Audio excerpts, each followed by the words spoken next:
coming in hot, Chichi, back in the mayor's office, bro. I like it when you're home. It's like I feel like I'm not home when you're not at home. I get like anxious. I'm like, oh, he's got to get home soon. He's got to get to that nice the office back there. It's beautiful. Oh, I must admit, dude, I've been gone for about 8 days. It is nice to be home. But then I'm heading out. Jake's graduating tonight, dude. That's unbelievable. How's the weather there? Weather is, dude. There's like animals 2 by 2 going into my pool. Are you serious? How's the weather there? It's nice. It's sunny out. It's like 55, 50.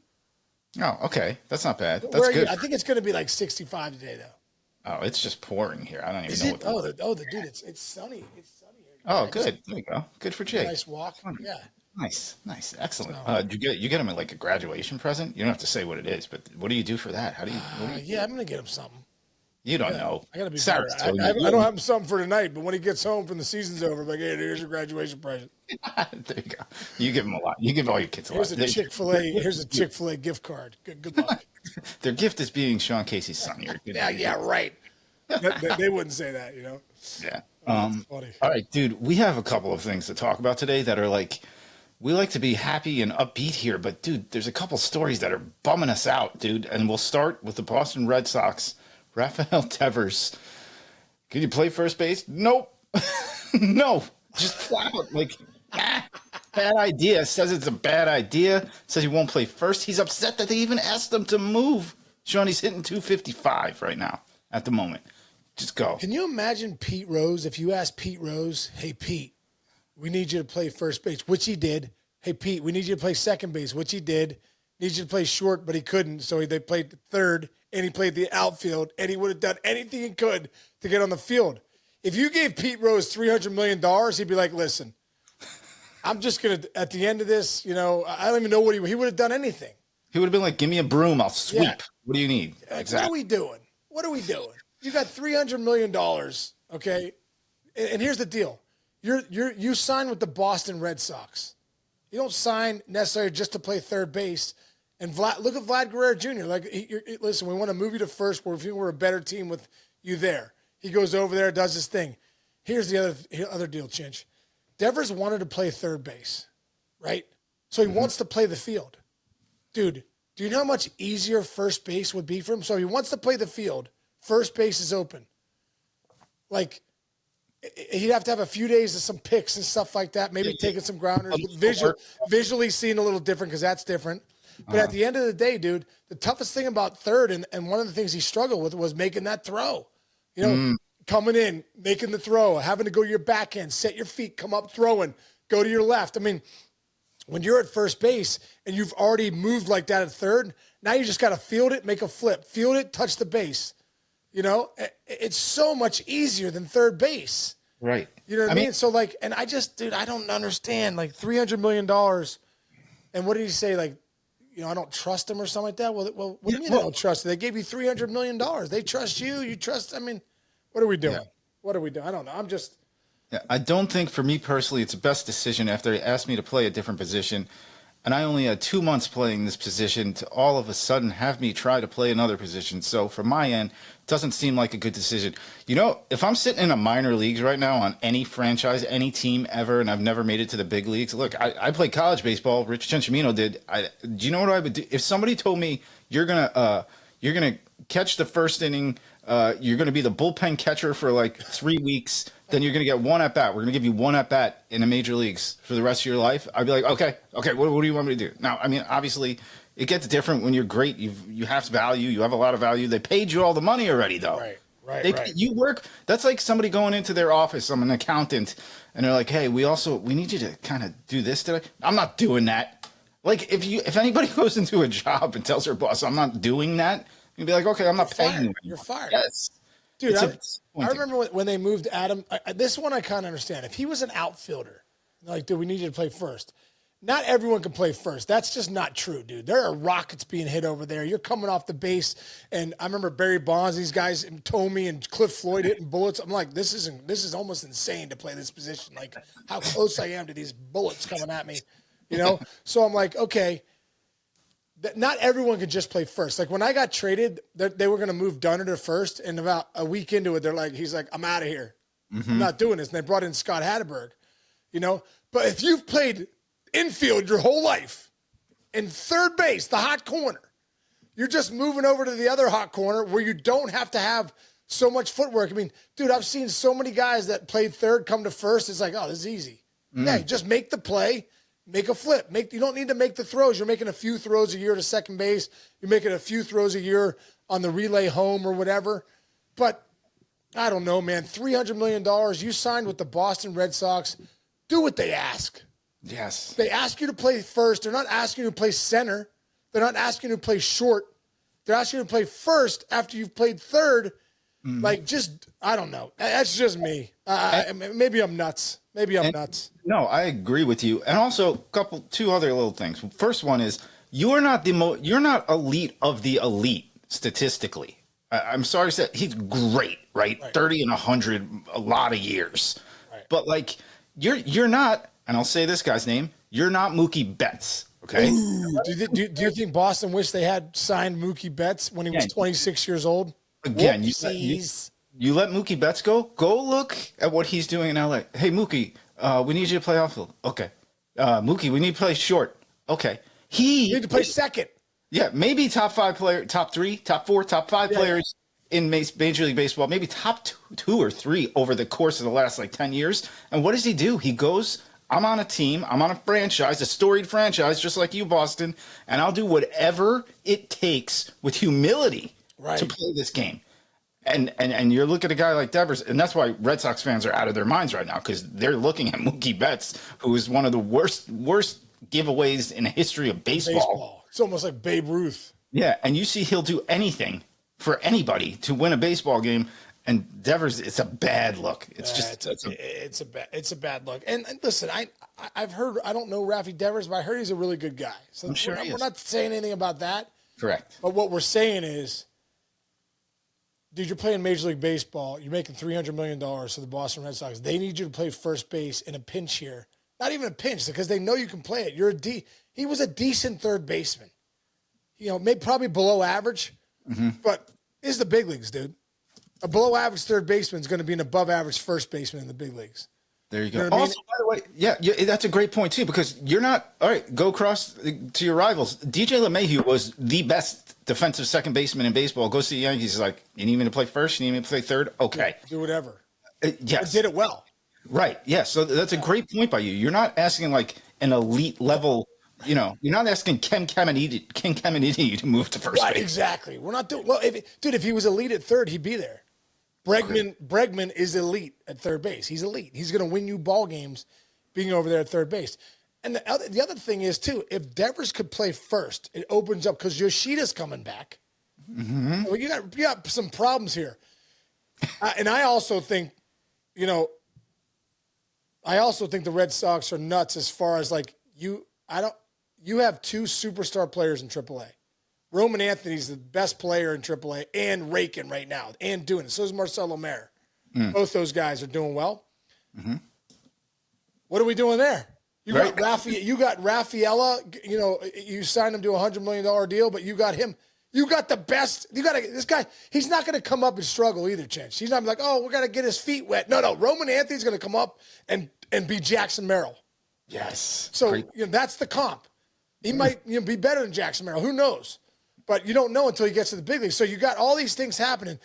If Devers keeps at DH, then you got what I think Gonzalez and Toro playing first base. What are we doing? You're the Red Sox. You got to have somebody that's a legit first baseman over there. Devers could do that and open up. You got to open up the DH role for Yoshida because he can't play the field. You got the 2 best prospects in baseball sitting in AAA just waiting to come up.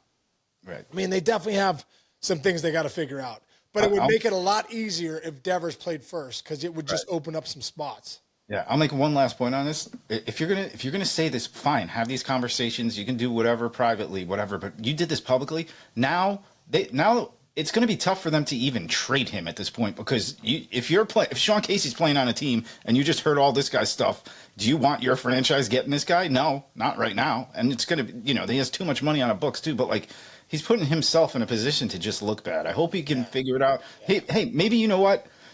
Give it a couple days. Next time you talk to the media, be like, listen, get your PR head going or something in some way. Fix this. You got to fix it. That's a good on the rest of the year. That's a good point, Ginge, because him saying something publicly was not going to go well.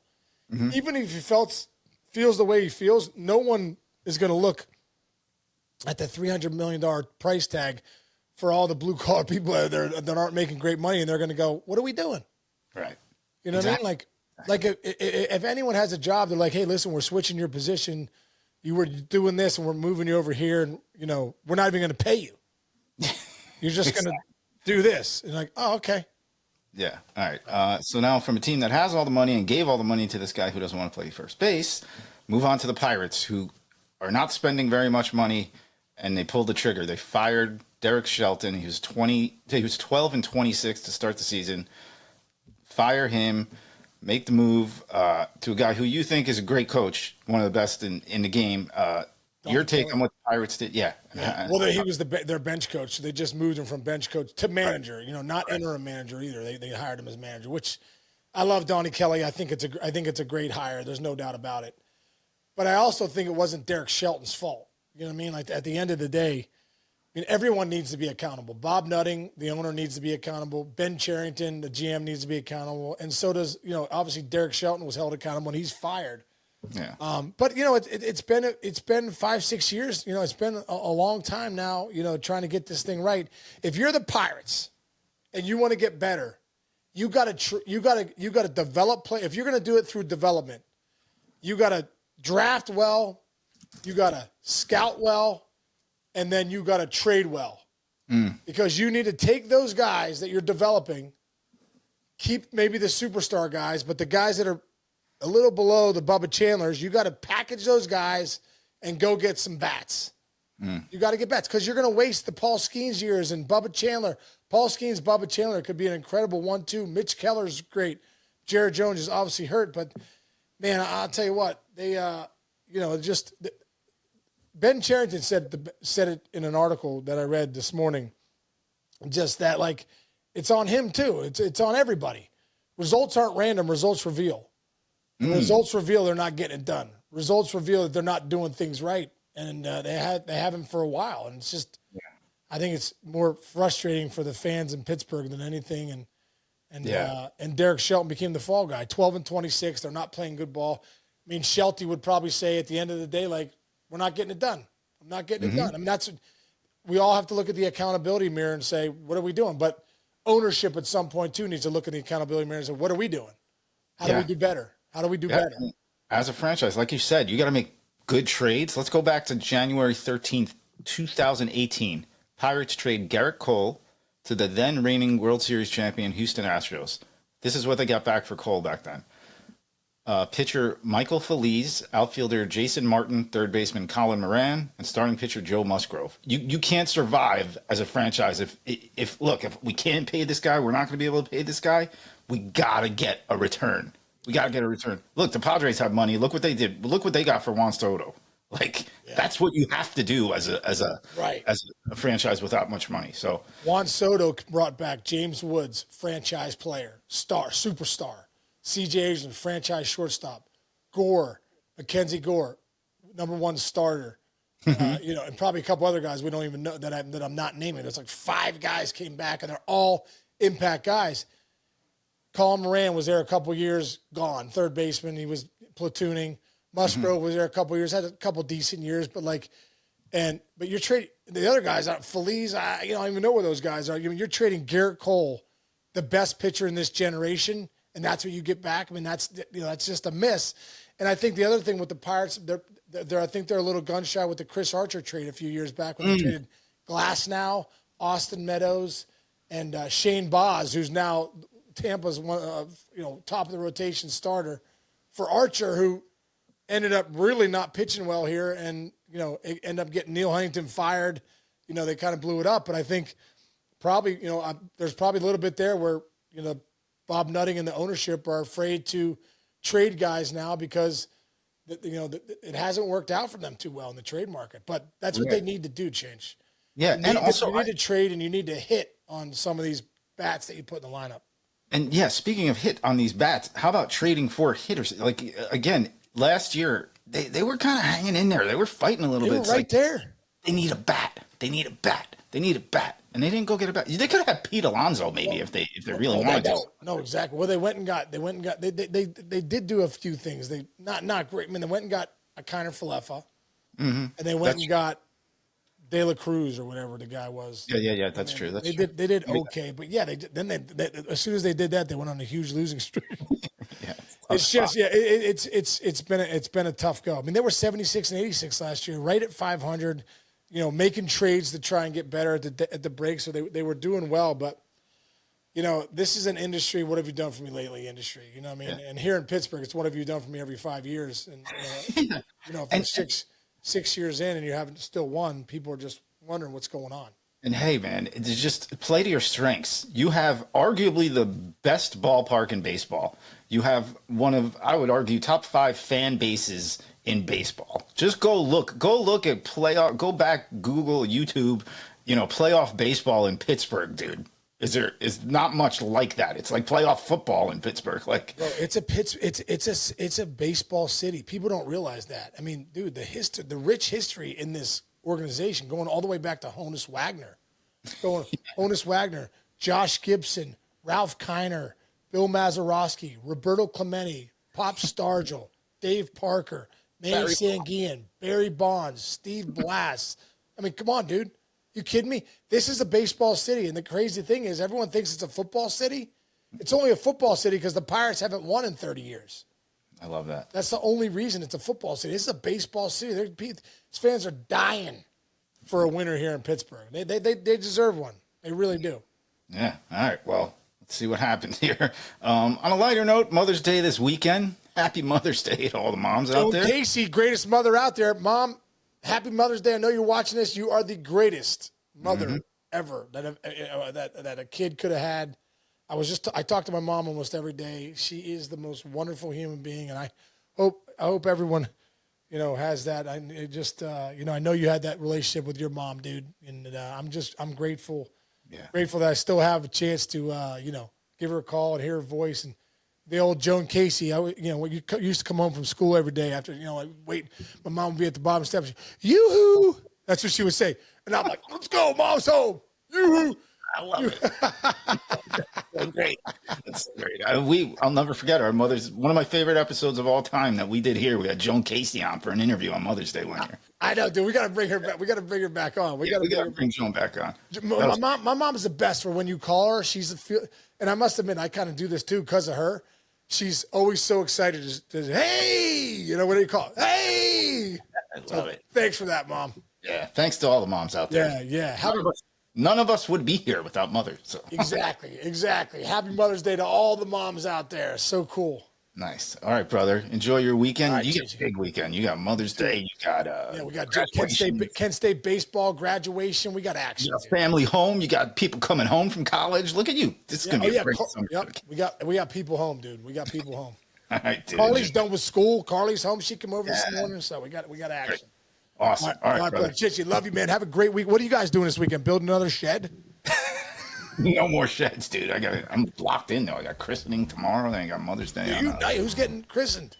My nephew Matthew. Shout out to Matthew. Love you, buddy. Let's go, Matthew. Great job, dude. Congrats. Did it. All right, fellas. All right, bro. I'll talk to you, man. See you, bud. Love you, bud. Love you.